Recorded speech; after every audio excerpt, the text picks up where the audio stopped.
Il s'agit d'Alexandre Melnik, professeur en géopolitique à ICN Business School et ancien diplomate russe. Alexandre Melnik, bonjour. Eva, rebonjour. Bonjour Alexandre Melnik. Alors hier, Vladimir Poutine a mis en alerte la force de dissuasion nucléaire russe.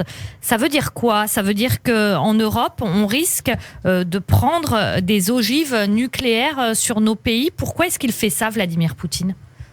Parce que c'est un aveu d'échec, parce que c'est un aveu d'impuissance de Vladimir Poutine qui est aux abois, parce que ce qu'il voulait faire avec l'Ukraine, c'est-à-dire le blitzkrieg, c'est-à-dire attaque éclair, a complètement échoué. Il était complètement dépassé d'abord par le courage du peuple ukrainien, par la détermination du peuple ukrainien à défendre sa patrie. Il était aussi complètement dépassé par les réactions de solidarité, de détermination de l'Europe et du monde occidental de façon générale. Donc il s'agit d'une certaine façon de la renaissance de l'Europe face à cette situation extrême. Et aussi, ce qui est extrêmement important, il était quand même dépassé par les prémices, par le frémissement du retournement de l'opinion public en Russie. Donc c'est ça qui le pousse justement donc à l'extrême, et il brandit la menace de la guerre nucléaire. Et évidemment, il faut prendre au sérieux cette menace parce qu'il s'agit d'un homme qui a complètement perdu le sens des réalités.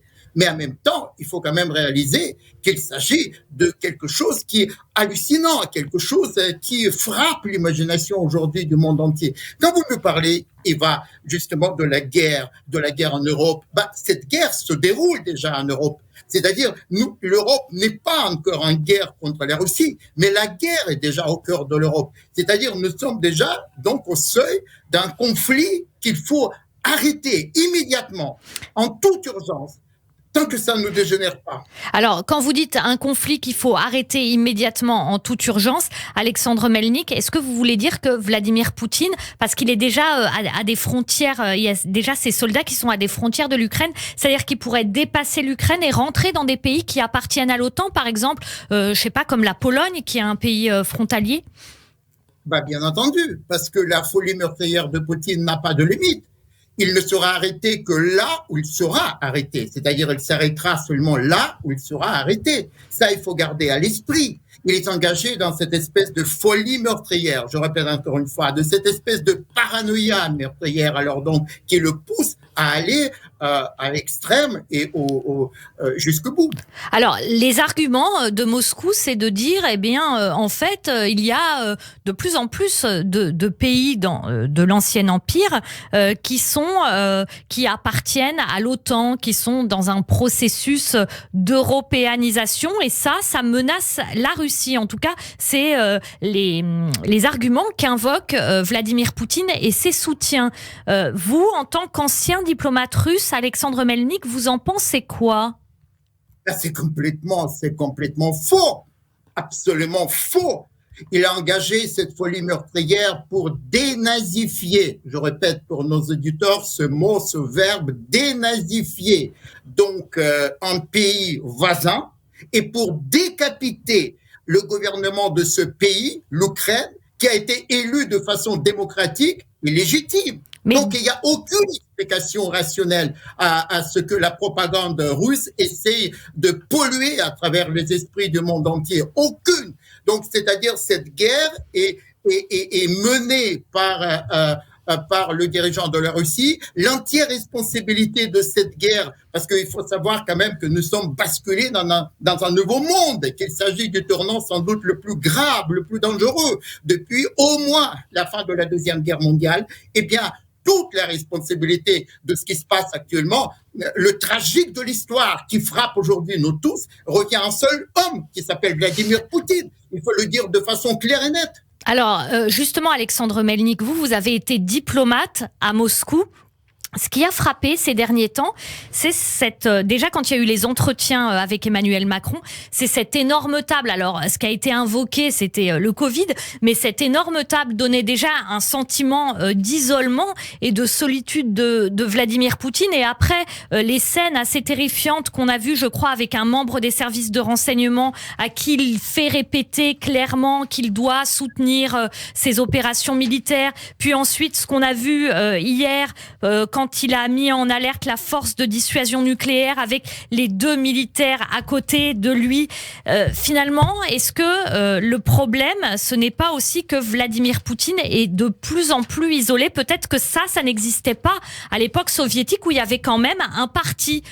Certes, c'était une dictature, mais il y avait quand même un parti encadrant. Là, il semble totalement seul. C'est une vue de l'esprit ou c'est comme ça que ça se passe?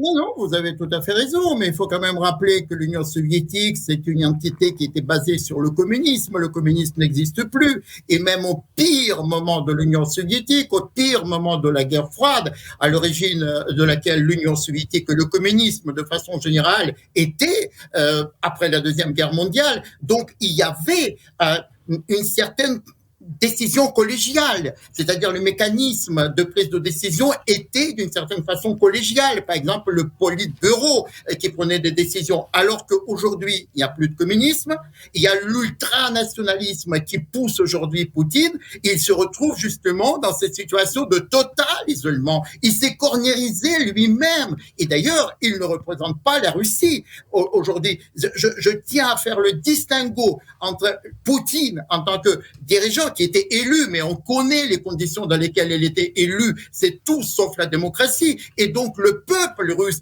que d'ailleurs j'encourage à se révolter, j'encourage justement à contester ce qui se passe actuellement au nom de l'histoire, parce qu'évidemment cette guerre a vocation à durer, et la Russie, il faut jamais oublier, c'est un pays qui porte une part d'Europe en elle, c'est un pays qui a vocation à être un pays européen, mais ce qui se passe aujourd'hui, je répète encore une fois, c'est une folie meurtrière d'un seul homme qui porte l'entière responsabilité. Alors, Alexandre Melnik, je vais profiter de vous avoir, puisque vous êtes un ancien diplomate russe, vous parlez couramment russe.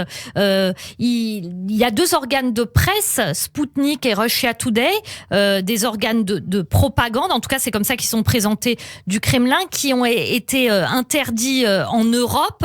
En Russie, que disent les médias sur ce qu'il se passe en Ukraine? Comment en parle-t-il et comment les gens sont informés? Oui, d'abord, je reviens sur le début de votre question. Il s'agit évidemment des organes de propagande mensongère au service du Kremlin. Il ne s'agit pas de vrais médias.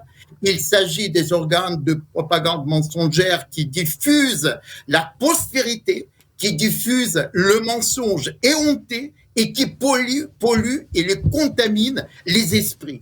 Pour revenir à votre question par la suite, eh bien, comment la société russe réagit? Il faut savoir... Non, comment elle est informée? Comment elle est informée? Voilà.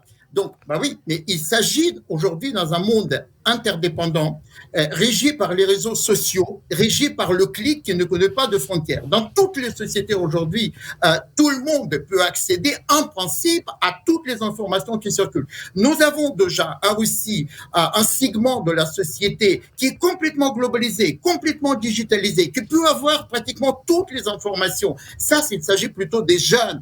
Alors qu'il y a un clivage générationnel entre une population qui est toujours accrochée donc au système, aux critères, aux anciens critères de l'Union soviétique que vous avez évoqués et qui ne regardent que la propagande mensongère. C'est-à-dire il y a un clivage aujourd'hui qui passe entre ceux qui sont informés et ceux qui ne le sont pas, qui sont pollués, qui sont embrigadés, dont les esprits sont complètement embrigadés, lavés par la propagande mensongère et omniprésente d'ailleurs, et assez efficace.